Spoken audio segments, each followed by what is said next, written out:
Welcome to Sheela kitchen అండి. ఈరోజు ఈ సోరకాయ పప్పు రెసిపీ మీతోటి షేర్ అయితే చేసుకుంటున్నాను.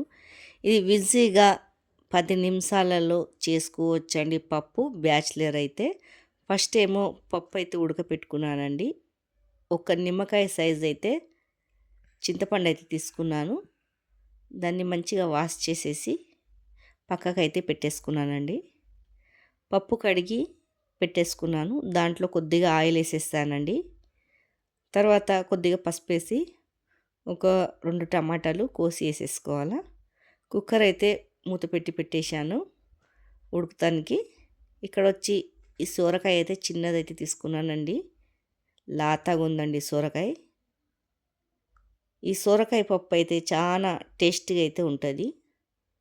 చూడండి, లాతకాయ చిన్నది. ఇలా తోలంతా తీసేసి చిన్న చిన్న ముక్కలు అయితే చేసేసుకోవాలా. తొందరగా అయితే ఉడికిపోతుందండి సన్న ముక్కలు చేస్తే.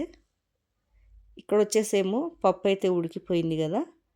పప్పు గుత్తితోటి అయితే కొద్దిగా నలుపుకోవాలండి. ఇలా చూడండి, పప్పుని ఒక 4 విజిలలో తీసేయాలండి. మెత్తగా మ్యాష్ అయిపోతుంది. ఇలా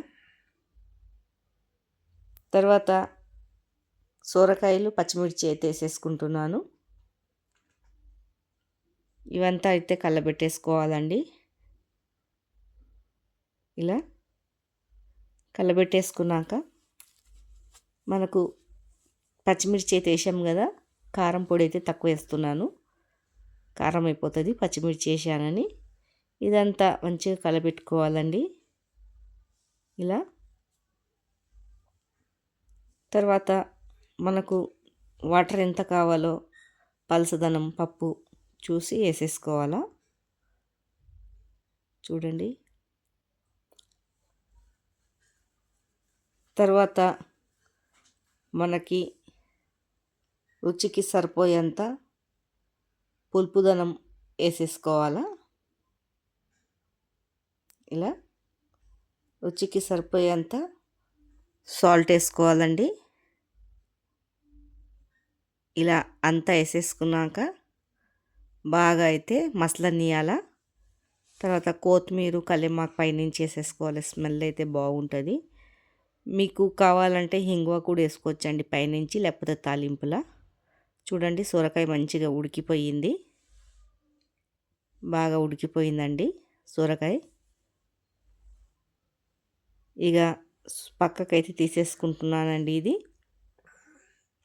తాలింపుకైతే కొద్దిగా నూనె అయితే పోసుకున్నాను. జీలకర్ర ఆవాలు వేసేసుకున్నానండి. జీలకర్ర ఆవాలు చిటపటలాడినాక ఎండిన మిర్చి అయితే వేసేసుకోవాలా. తర్వాత కొద్దిగా కల్లేమాకు వేసేసుకున్నాక పప్పులో తాలింపు వేసుకోవాలంటే ఎంతో టేస్టీ అయిన పప్పు అయితే సొరకాయ రెడీ అయిపోయింది. మీకు నచ్చినట్లయితే లైక్ చేయండి.